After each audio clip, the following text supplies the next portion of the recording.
insights. Hello and welcome live from New Delhi. You're watching DD India News Hour, India's voice to the world. I'm Gautam Roy, and coming up in the next hour, Sri Lanka and Mauritius launch India's instant mobile payment system UPI. Mauritius also introduces India's RuPay debit and credit cards. India's Prime Minister Narendra Modi to travel to UAE on Tuesday, followed by a visit to Qatar, set to inaugurate the first Hindu temple in Abu Dhabi. Qatar releases 8 Indian nationals whose death terms were previously pardoned. 7 of them returned to New Delhi.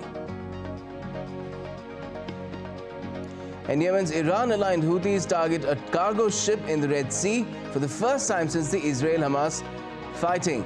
Reports say the vessel was carrying corn to Iran.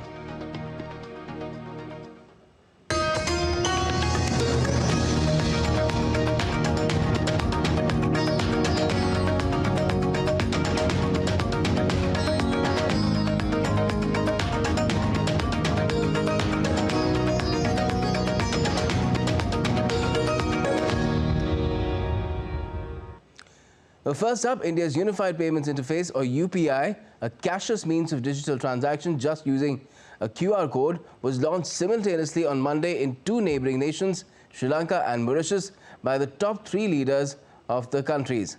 The first transaction was also conducted with the launch. Here's a report. A landmark day for the spread of India's digital public infrastructure and the strengthening of its neighbourhood-first policy. India's Prime Minister Narendra Modi, along with his Mauritian counterpart Pravin Jagannath and Sri Lanka's President Ranil Wickremesinghe, jointly launched India's Unified Payments Interface, or UPI, in the 2 nations. India's RuPay card services were also launched in Mauritius through a video link. On the occasion, Prime Minister Modi said it was a special day for 3 friendly countries of the Indian Ocean region. Indian ocean क्षेत्र के 3 मित्र देशों के लिए आज एक विशेष दिन है। अपने ऐतिहासिक संबंधों को आज हम आधुनिक डिजिटल रूप से जोड़ रहे हैं। ये हमारे लोगों के विकास के लिए हमारे कमिटमेंट का प्रमाण है। फिनटेक कनेक्टिविटी के माध्यम से केवल क्रॉस बॉर्डर ट्रांजैक्शंस की ही नहीं, क्रॉस बॉर्डर कनेक्शन को भी बल मिलेगा। PM Modi's Mauritian counterpart said that with the launch of UPI, the modernization of payments ecosystem in his country has been taken to a higher level. Leveraging on its payment ecosystem, the Bank of Mauritius has taken the modernization of the payment infrastructure to a higher level with the collaboration of the National Payment Corporation of India and the Reserve Bank of India. And this marks a new chapter in the history of payments in Mauritius. The first user of UPI in Sri Lanka was thrilled by the experience.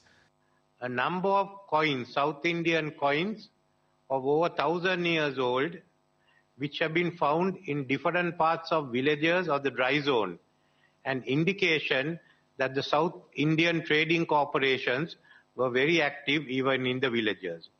So what we are doing today is only upgrading it technologically. You no longer have coins, you have Lanka QR and the NIPL together.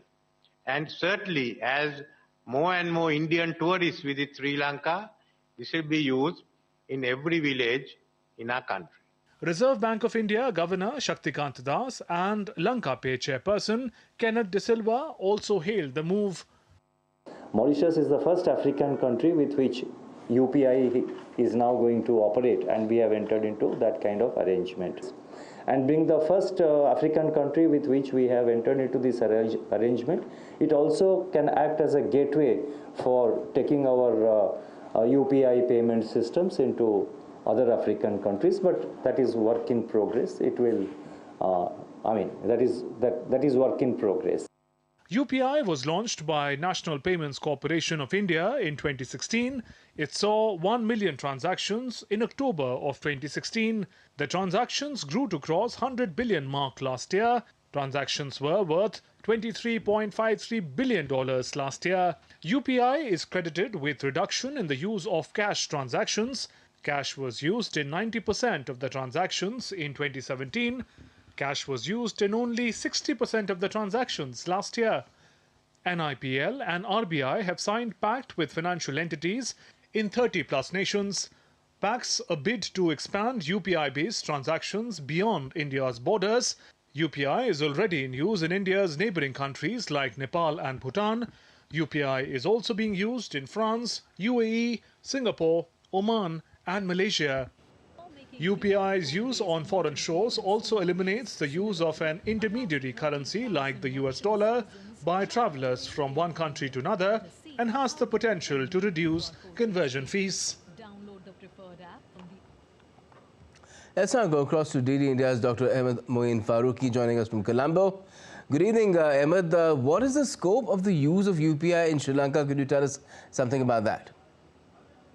Good evening, Gautam. You see, UPI is something which has changed the entire digital transaction network with regard to what we have seen in India. Now, what the benefit of these digital transactions and the kind of seamless ability is what is being transferred to the neighboring countries, including Sri Lanka and Mauritius now.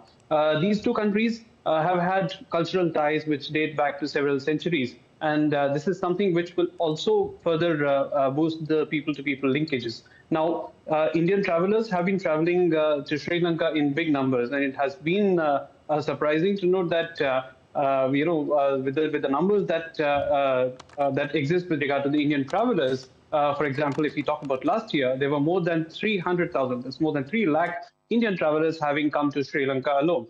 So there exists a huge scope with regard to existence of a UPI network with which Indian nationals can directly use their UPI-enabled apps and make transactions using their bank accounts in India and make payments from in Indian national rupees, and directly that gets credited into the local merchant establishments in Sri Lanka or in Mauritius in the respective currencies. That has a huge scope, and it completely changes the entire kind of transactions which have been happening. So, if this is developed further, to what extent can it boost economic relations between India and Sri Lanka? There's a huge scope for further boosting the regional cooperation in terms of trade and economy in one place. Primarily speaking, this will help in settlements in Indian national rupees and local currencies of both countries, because you see, apart from just tourists, it also will help the local traders who can utilize this opportunity and these kinds of transactions, which will help them in further increasing their trade. This is one part of it. The second part is there is also going to be a benefit for the local Indian diaspora who exists, who can actually utilize this, this interface for their transactions and for also sending money to their own near and dear ones as well. Yes, that will be a major incremental step. Thank you for joining us and talking about it. Now, the government of India has welcomed the release of 8 Indian nationals in Qatar whose death sentences were pardoned earlier by the nation's ruler. 7 of the 8 of them have returned to the country, to their homes. We have this report.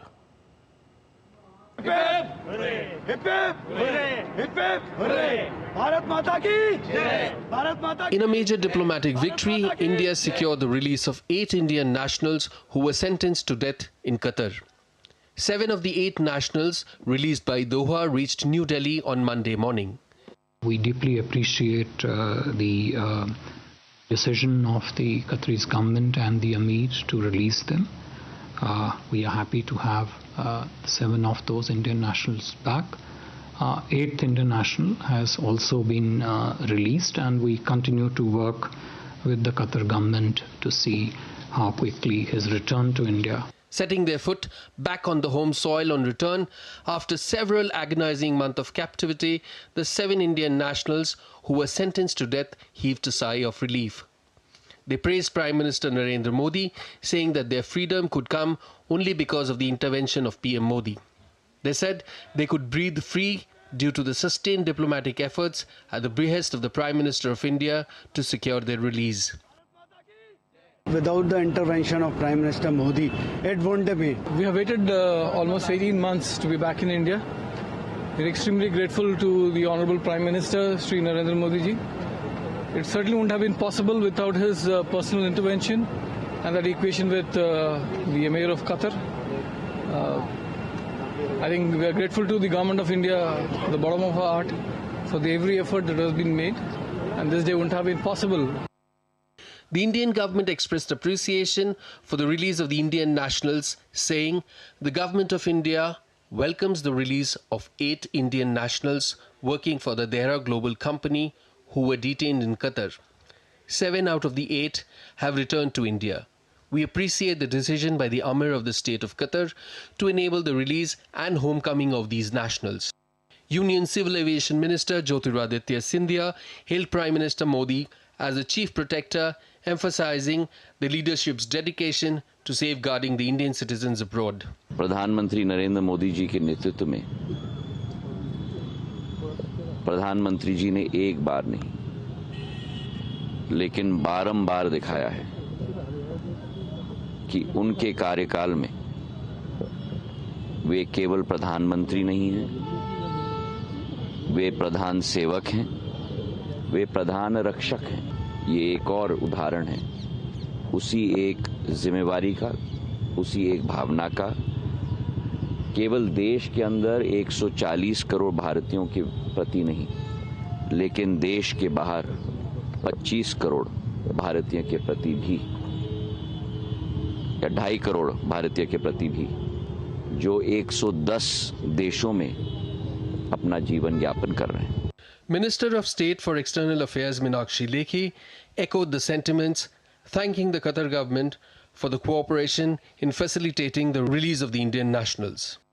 मैं प्रधानमंत्री जी का धन्यवाद और आभार प्रकट करना चाहती हूँ और साथ में कतर के अमीर का, प्रधानमंत्री जी की इंटरवेंशन का लाभ जो है वो हम सबको मिला और अमीर ऑफ कतर जिन्होंने ये सज़ा को वापस लिया उनका भी आभार कि भारतीय वापस आए हैं। उनके परिवारजन लगातार बने हुए थे, हमारे से संपर्क में थे, तो परिवारजन भी और साथ में संपूर्ण भारतवासियों को इसकी हार्दिक बधाई।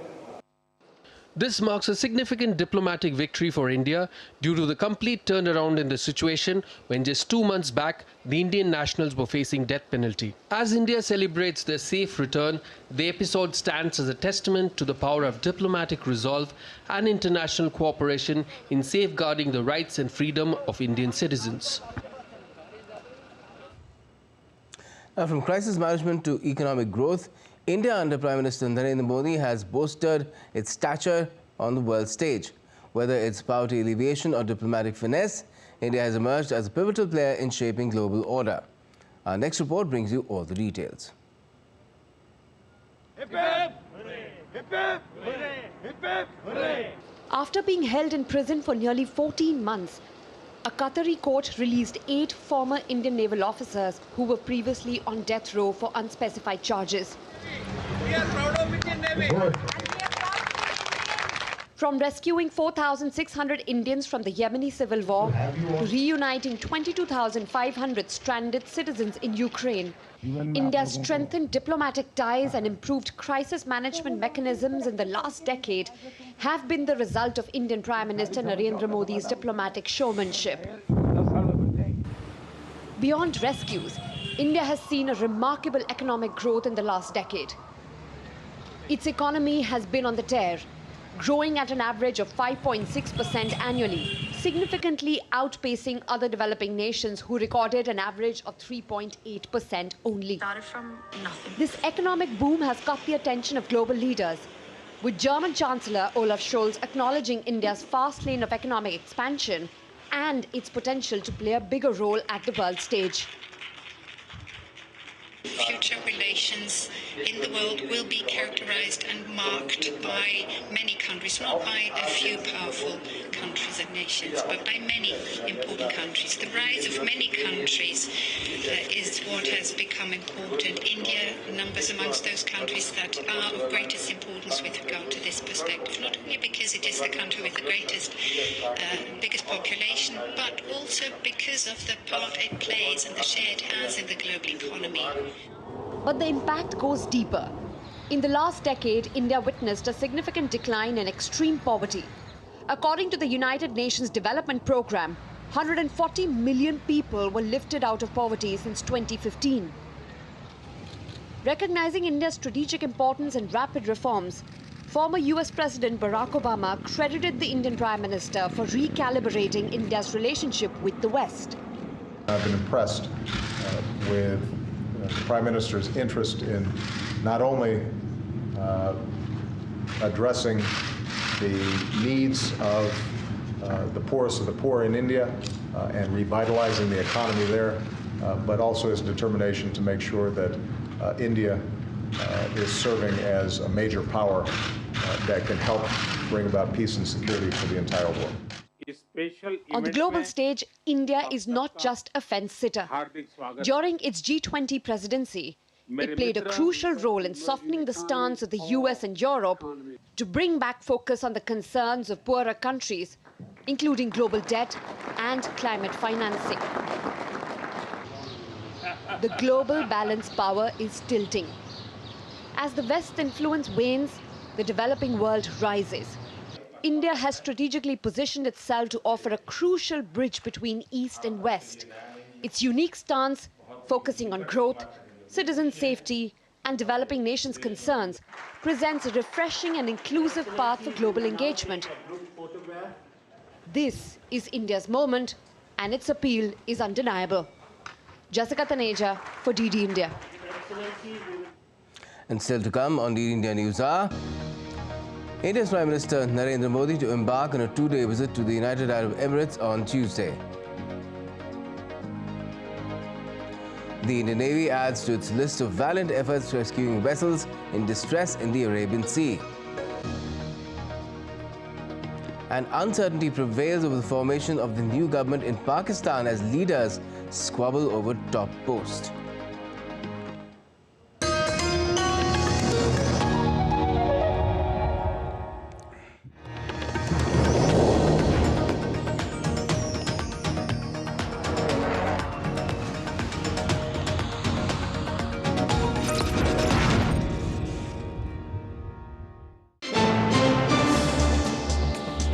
Voice of a rising aspirational world.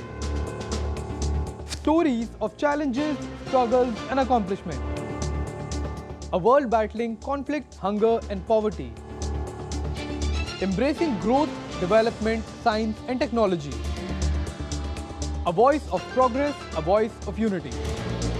Watch Voice of the Global South with me, Akshay Dongre, only on DD India.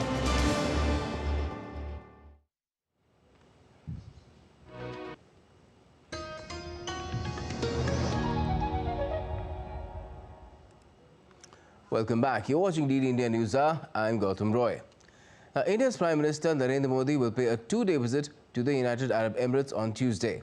He'll hold talks with President Sheikh Mohammed bin Zayed Al Nahyan and inaugurate the first ever Hindu temple in Abu Dhabi. DD India's Meghna Dev reports. Prime Minister Narendra Modi will pay an official visit to the UAE from 13th to 14th February.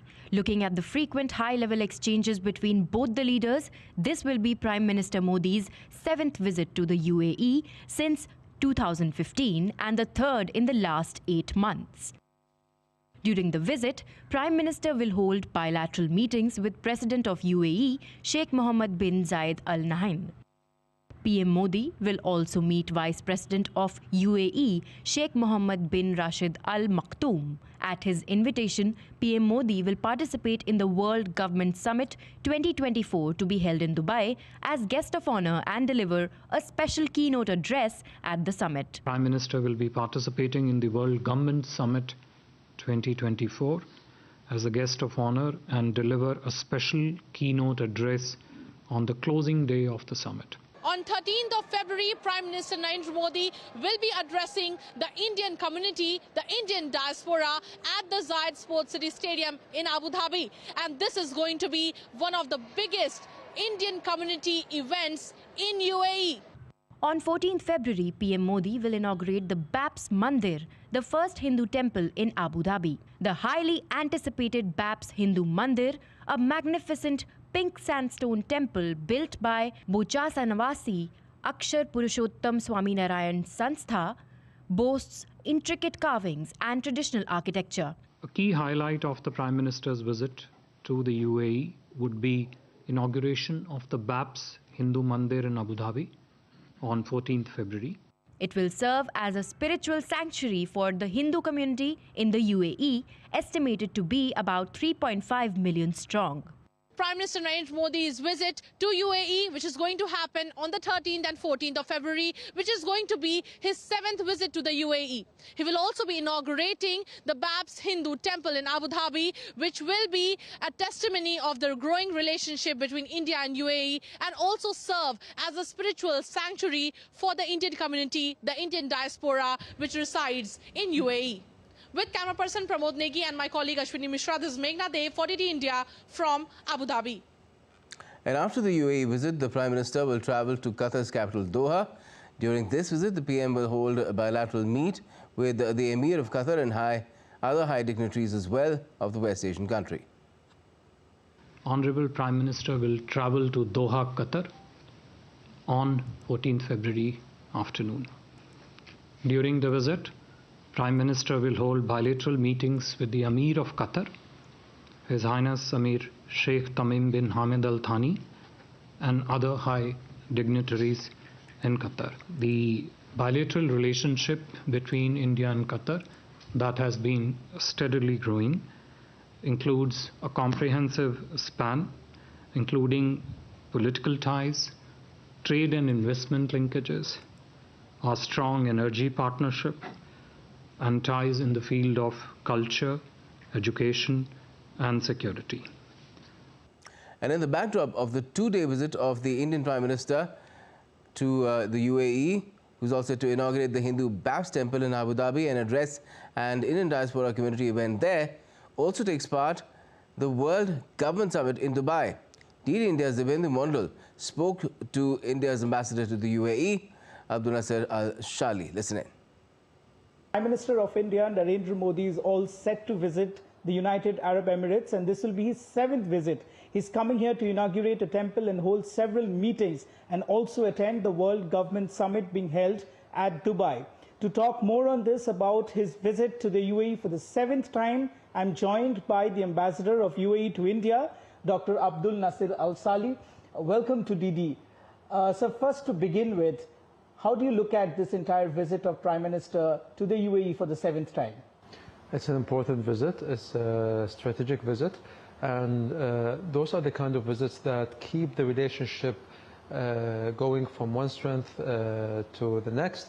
And it makes sure also that the momentum is always there in the relationship, that we keep track of everything that we discuss at those meetings, and we make sure that we progress them. How do you perceive the India-UAE relationship growing over the last couple of years? Well, the visit by the Prime Minister 8 to 9 years ago was a turning point in this relationship. You could see that from that visit onwards, there has been quite the progress on multiple fronts in this relationship. The areas of cooperation have been expanded, and they continue to be expanded. There are all kinds of businesses from India who want to expand to the UAE and to establish their operations here, and there are also businesses from the UAE who also want to expand into India and to establish some sort of presence in India. And the Prime Minister is also set to inaugurate, the first Hindu temple, one of the largest Hindu temple complex in Abu Dhabi. How do you look at this inauguration by Prime Minister, and of course a temple in the UAE by Prime Minister Narendra Modi? It's going to be monumental. It's going to be memorable to all of us here. We have been excited and looking forward. And the fact that the Prime Minister is going to inaugurate it himself is significant. especially in the context of the relationship between the two countries. The Maldives to us stands for the UAE's values of coexistence, acceptance and tolerance, and I'm sure that this is going to be an unforgettable experience to everyone. We would like to end you at this happy note that and see the India and UAE relationship grow further from here on, and we'll catch up more with you in the due course of time when we have more to discuss. Thank you so much for joining us and talking to us at DD India, and we'll leave it here. Thank you so much, Ambassador, once again. This is Dibyendu Mondal with camera person Ravinder from Ajman for DD India. Well, that was UAE's ambassador to India talking about Prime Minister Modi's upcoming visit to his country. Now, World Health Organization Director Tedros Adhanom Ghebreyesus addressed the World Government Summit in Dubai on Monday. The WHO chief underscored the urgent need for international cooperation in addressing health emergencies, particularly in light of the COVID-19 pandemic. Ghebreyesus advocated for the development of a comprehensive international agreement on pandemic preparedness, emphasizing unity and cooperation among nations. He also highlighted unresolved issues among countries and the spread of misinformation as significant obstacles in progress towards the pandemic agreement. The pandemic agreement is mission critical for humanity. It's a pact with the future that we will not expose the generations who follow us to the same suffering that we endured. Now is the moment for leadership from the highest levels of government to deliver the pandemic agreement to the World Health Assembly in 15 weeks' time. Now is the time to say no to inequity, no to lies and misinformation, and yes to international cooperation. The Indian Navy responded to a distress call from a damaged Iranian fishing vessel and provided medical help to crew members, adding to the list of recent rescues carried out by India's sea warriors as well as the Coast Guard.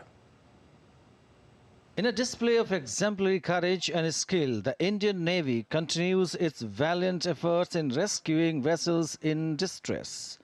Responding to the distress call from the Iranian fishing vessels, an Indian Navy mission deployed in the North Arabian Sea for maritime security operations provided damage control assistance and undertook a strengthening of the hull.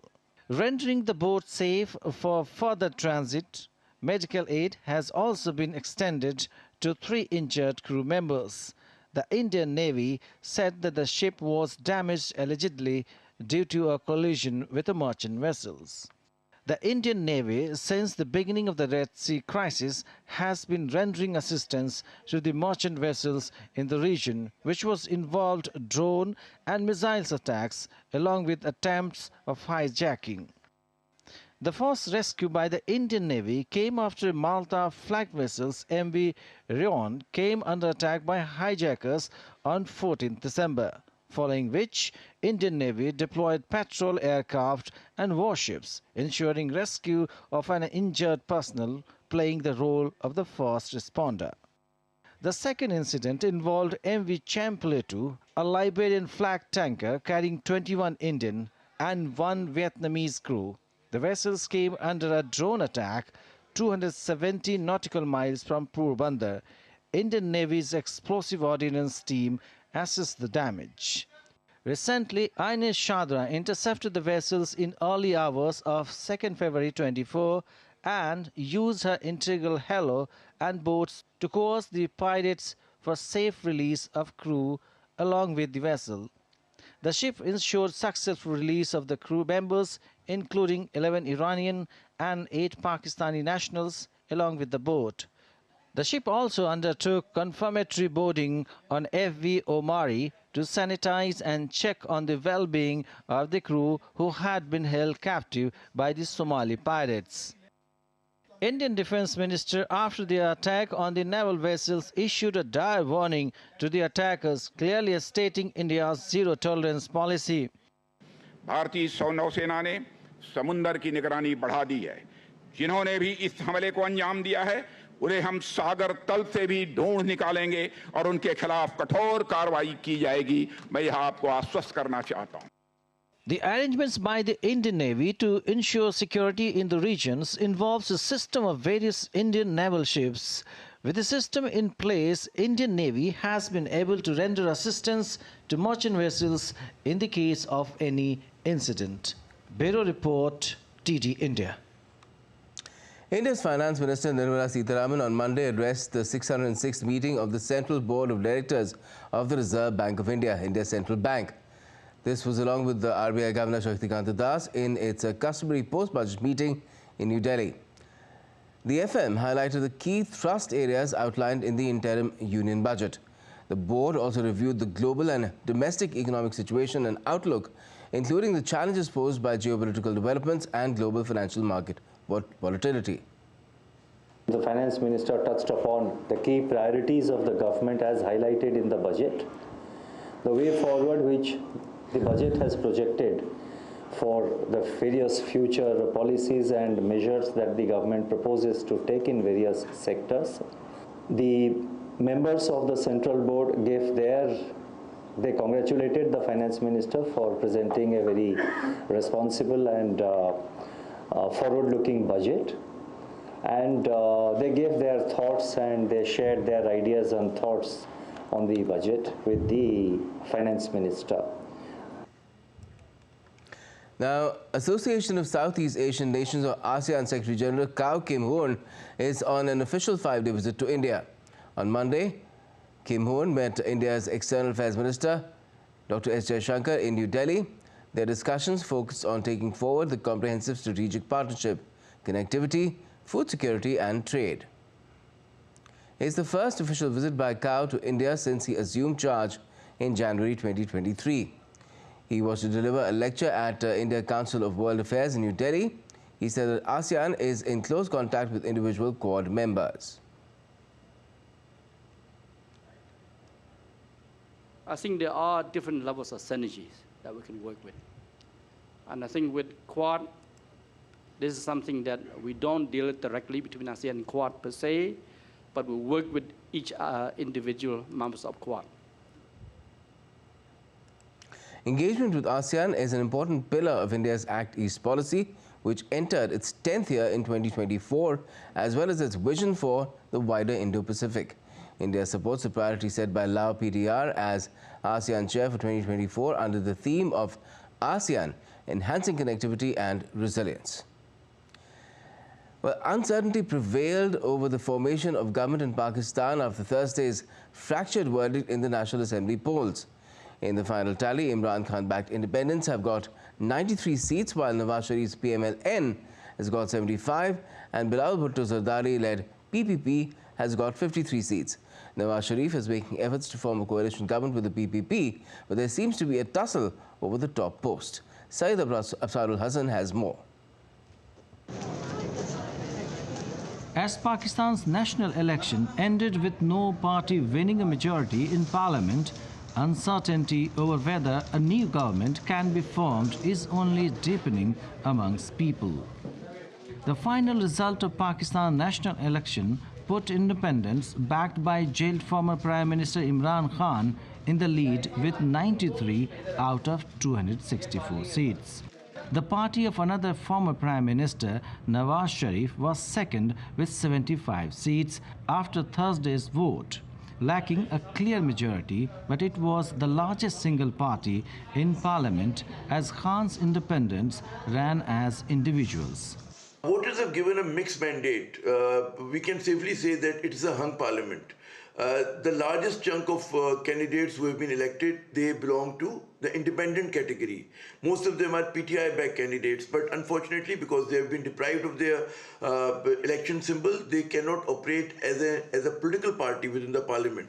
So the choice before them is either they form a separate new group or they join some other political party. So it is yet to be seen what's going to happen to them. A prime ministerial candidate has to show a simple majority of 169 seats in the National Assembly when the House is called in coming days.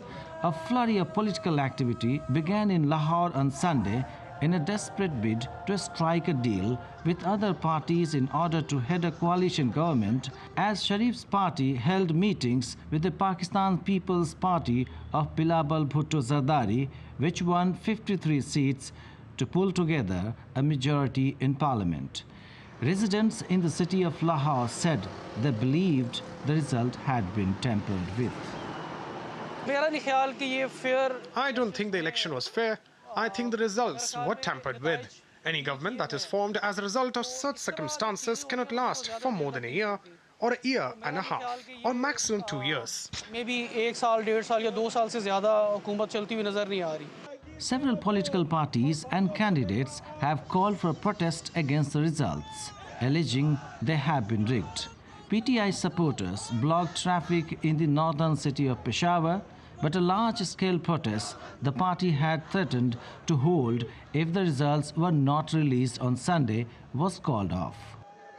Jailed former Premier Imran Khan stole the show, but his fate still hangs in balance, as army has not given up and called on political parties to show maturity and unity. Syed Afsarul Hassan for DD India. And still to come on DD India News Hour, a discussion with our expert guest on the cross-border expansion of India's UPI system.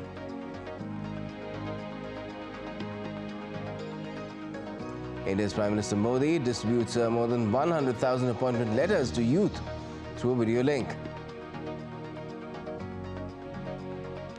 And Nitish Kumar-led NDA government has won the trust vote in the North Indian state of Bihar.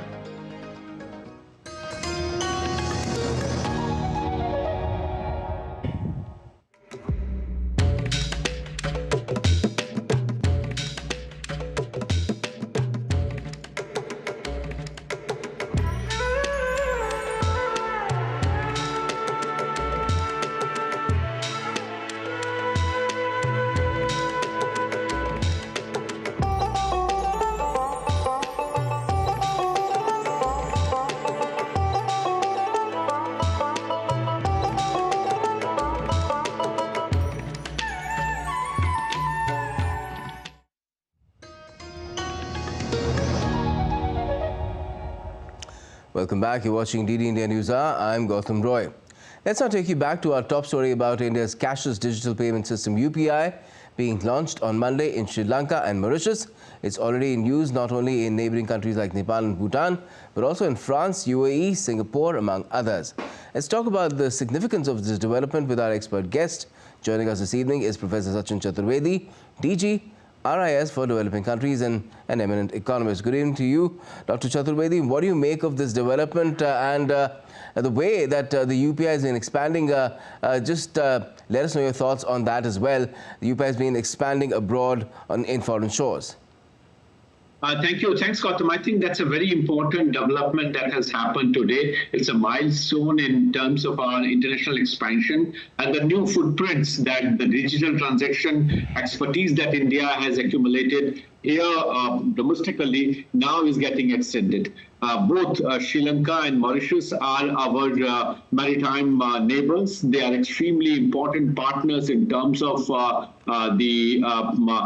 only the Indian diaspora that is based in both the countries, but also in terms of trade transactions, tourism, that sector which has multiplied over the years, both with Mauritius and now increasingly with Sri Lanka. And we also find India as an investor in both the countries. So you find that trade, investment and tourism, all three have multiplied in Sri Lanka and in Mauritius.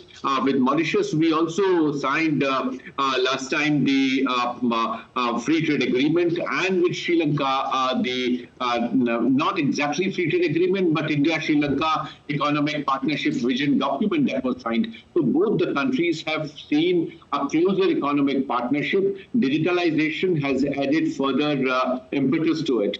But Gautam, if I take a step back and see of late, right from 2014 onward, in last 10 years, Prime Minister has, whether it is EU or Africa or other countries, including our neighborhood in the Indo-Pacific, you find greater emphasis on connectivity, and connectivity which brings in digital, which brings in fintech, which brings in air connectivity, maritime connectivity. So all different facets of connectivity are getting explored. Digital today with the RuPay card would add further strength to our bilateral partnerships.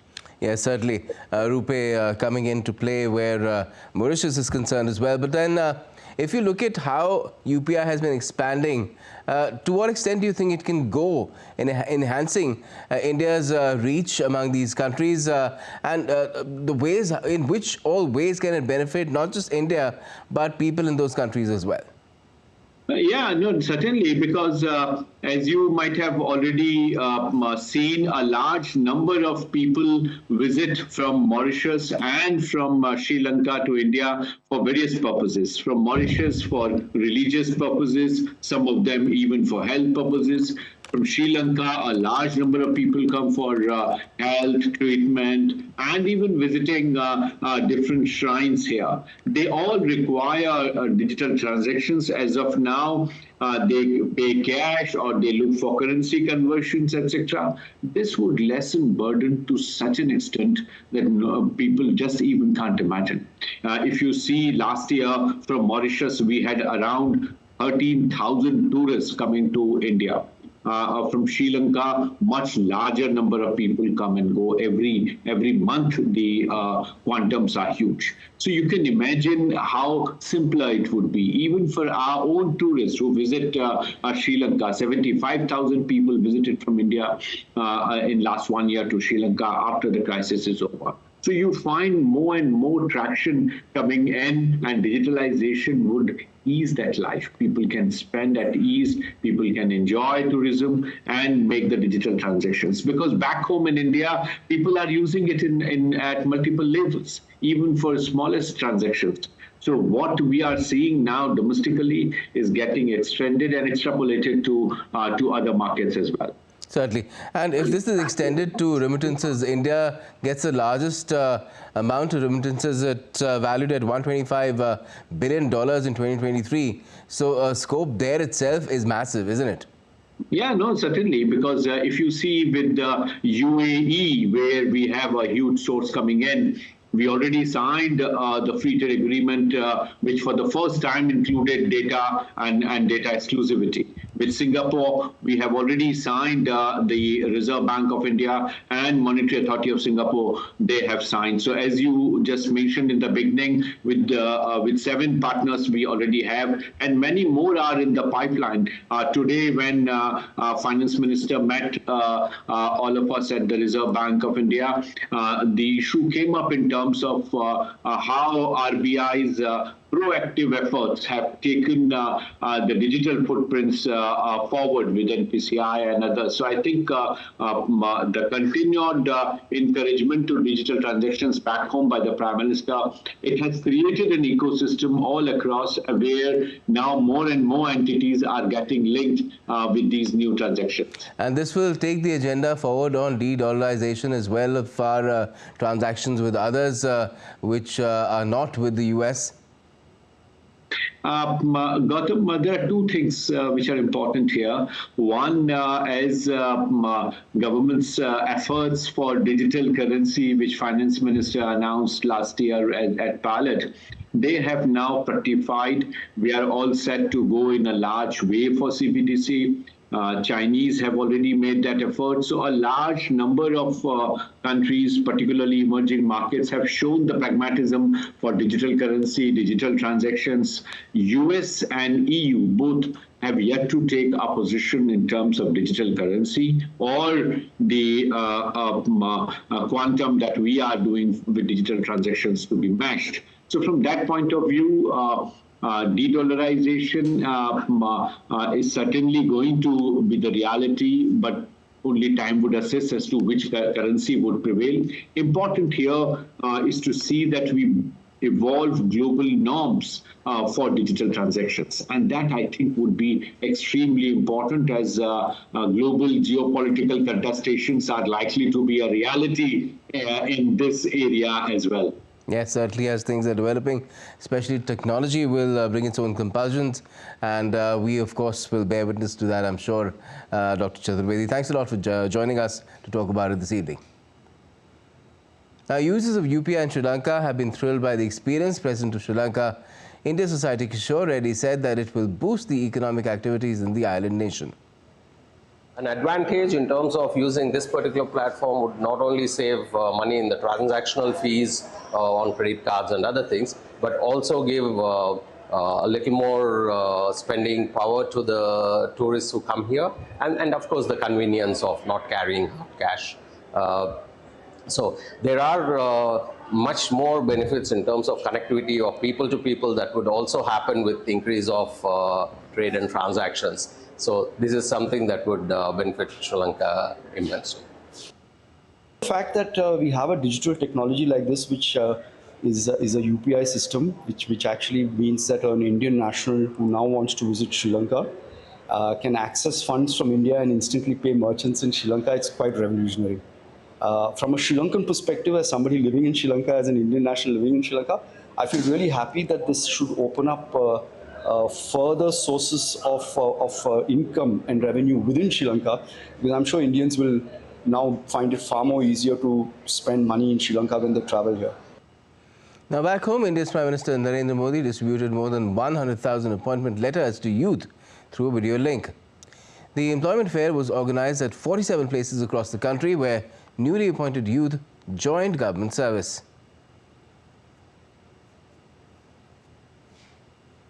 The Prime Minister laid the foundation stone of Phase 1 of an integrated complex called Karmayogi Bhavan in New Delhi as well. The campus will promote collaboration and synergy between various parts of Mission Karmayogi. The PM called for involving the youth and making them an ally in nation building. हर युवा के मन में विश्वास है कि वो कड़ी मेहनत और अपनी प्रतिभा के दम पर अपनी जगह बना सकता है। 2014 के बाद से ही हमारा प्रयास रहा है कि नौजवानों को भारत सरकार के साथ जोड़कर उन्हें राष्ट्र निर्माण का सहभागी बनाएं। पहले की सरकार ने अपने 10 साल में जितनी सरकारी नौकरियां दी थी, उससे लगभग 1.5 गुना ज्यादा सरकारी नौकरी भाजपा की सरकार ने अपने 10 साल में दी है। Nitish Kumar has sailed through the floor test along with the BJP and its allies after the opposition, the RJD, Congress and Left Front, staged a walkout in the Bihar Assembly during the trust vote. Details in this next report.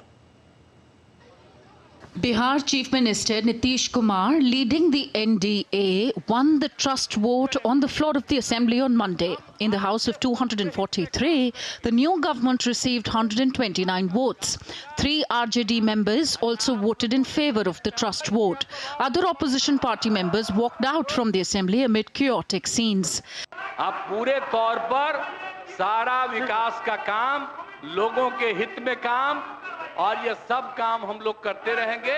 हमारा यही आग्रह है कि अब जान लीजिए कि कितना ज्यादा 7 निश्चय में कितना फायदा हो गया 2016 से, और 7 निश्चय 2 में जो हमने 2021 से शुरू किया, आज कितना फायदा हुआ है।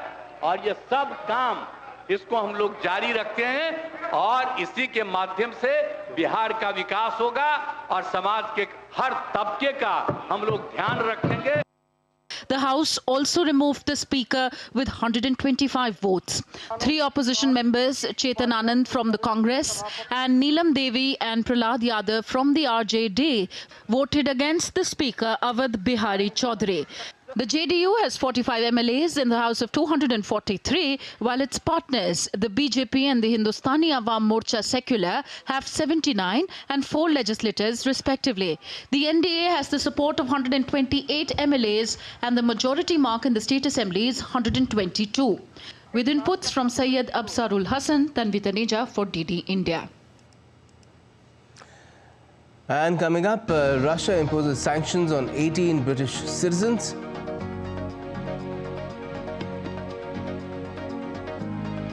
Ivory Coast claimed their third Africa Cup of Nations title, coming from behind to beat Nigeria 2-1.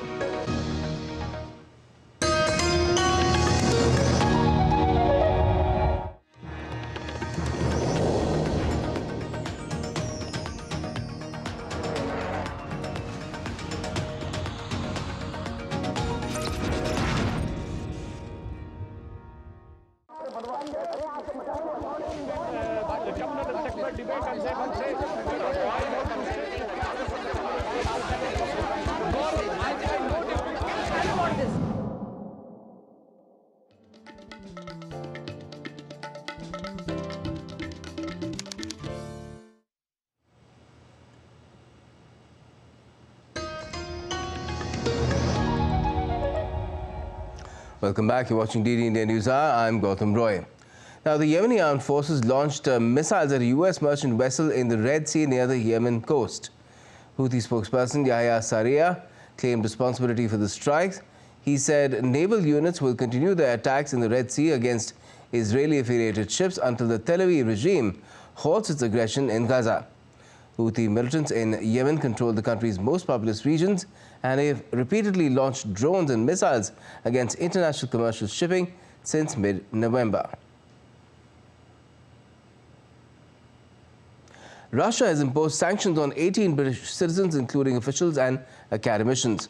On Monday, Moscow said the sanctions were imposed on British nationals for demonizing Russia and escalating the war in Ukraine. The retaliatory sanctions were imposed against UK Deputy Defence Minister James Cartledge and a number of other officials and academicians, including historians Orlando Figes and Norman Davies, as well as Russian specialist James Sher. US President Joe Biden joined TikTok as part of his re-election campaign.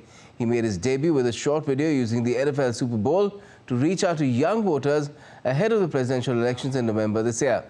The National Football League is a professional American football league, and the Super Bowl is the annual league championship game. The video showed Biden answering rapid-fire questions on topics ranging from politics to NFL champion game. Let's get you some sporting updates as well now. Ivory Coast came from behind to beat Nigeria and win the Africa Cup of Nations final on home soil. Sebastian Haller was the hero of the Ivory Coast team again. He scored the winning goal 9 minutes from the end. Haller also netted the semi-final winner just 13 months after being diagnosed with cancer.